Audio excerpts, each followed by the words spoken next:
আরব দুবাইয়ের কাছ থেকে তেল নিয়ে ইসরায়েল ফিলিস্তিনের উপরে হামলা চালাচ্ছে।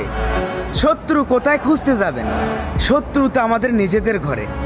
কারোরই কিছু বলতে হবে না, শুধুমাত্র সৌদি দুবাই যদি একটা কথা বলে, ইসরায়েলের আর সাহস হবে না সামনের দিকে একটা ধাপ বাড়াতে। তারা তো কোনো কথাই বলবে না, কারণ তাদের তো দরকার টাকা।